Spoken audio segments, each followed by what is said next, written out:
Dan mereka sebenarnya susah untuk mendapatkan peluang seperti kita ni pada ketika ini yang diberikan kesihatan. Dan mudah-mudahan kita ni sama-sama mendoakan kepada sesiapa sahaja yang sedang mengalami kesusahan, ujian, dapatlah dipermudahkan oleh Allah Subhanahu wa taala. Jadi alhamdulillah pada pagi yang penuh berkat, alhamdulillah pada ketika ini meriah, kita ni akan sama-sama memperdengarkan tazkirah khas yang bertajuk mengenai memelihara akal berpandukan sunnah Rasulullah sallallahu alaihi wasallam sesuai dengan tema Maulid sempena sambutan Maulid Rasul bagi tahun 1446 bersamaan 2024 Masihi. Jadi sebelum saya memulakan tazkirah saya pada pagi ini, marilah kita ni sama-sama menzahirkan rasa cinta kita ni kepada junjungan besar Nabi kita Muhammad sallallahu alaihi wasallam dengan ramai-ramai memperbacakan selawat ke atas Nabi sallallahu alaihi wasallam. Boleh insya-Allah. Mari kita ni sama-sama mempanjangkan selawat kita ni kepada Rasulullah sallallahu alaihi wasallam.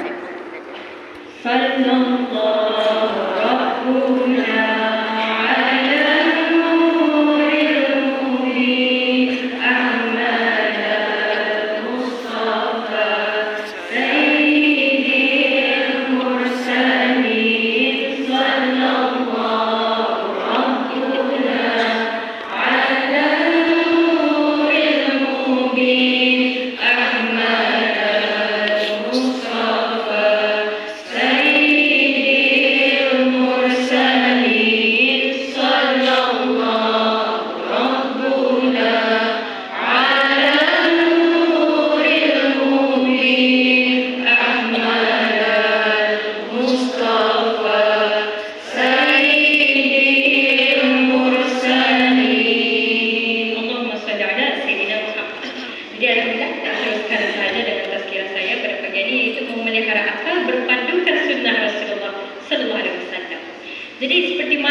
kedudukan akal dalam agama Islam dan juga pentingnya.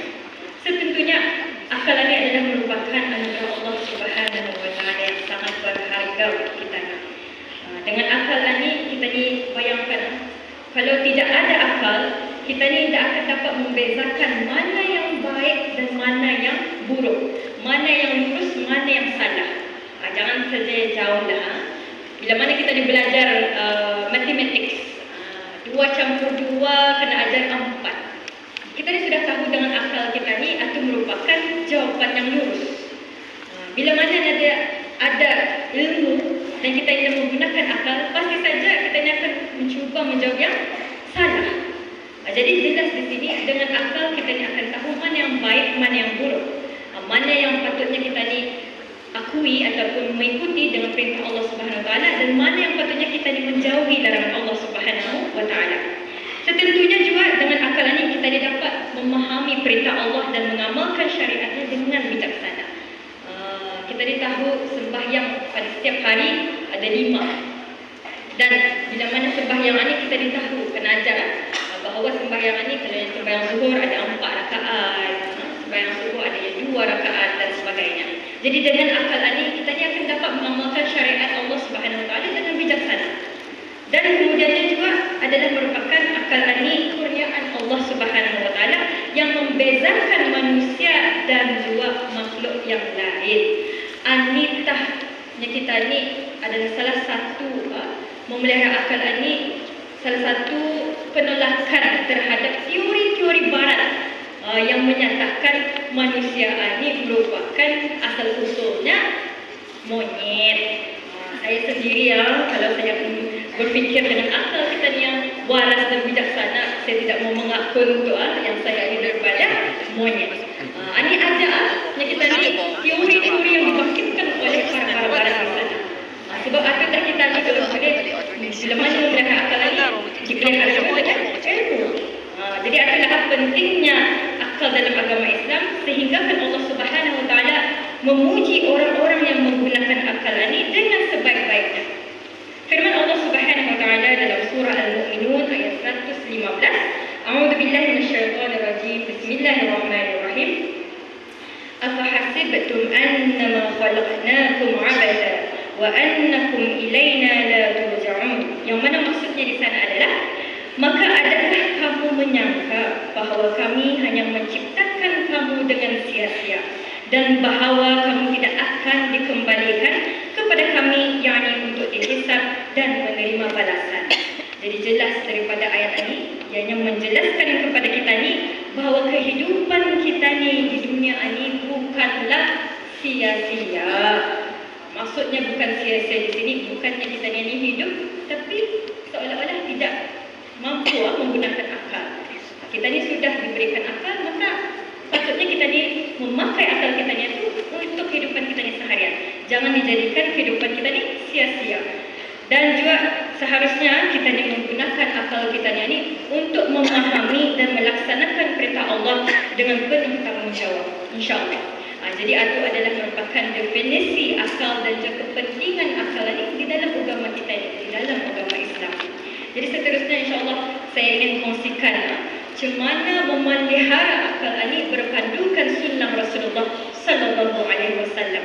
Insya-Allah saya ingin kongsikan 6. InsyaAllah dalam 6 ini kerana mungkin sedikit sebanyak kita dapat menghayati dan mencuba mempraktikkannya dalam kehidupan kita di seharian. Saya pasti sebenarnya memang sebenarnya sudah mempraktikkan. Mungkin ada sedikit sebanyak juga menambah lagi ilmu kita ni. Macam mana lagi caranya yang boleh kita praktikkan dalam kehidupan kita di seharian dengan memelihara akal kita ni. Jadi yang pertama sekali adalah setentunya kita ni sebagai manusia yang hidup di dunia ini yang diberikan nyawa adalah untuk mencari ilmu, menimba ilmu. Walaupun dah umur, disini umur ni sudah lanjut, kita semestinya juga kalau orang yang akan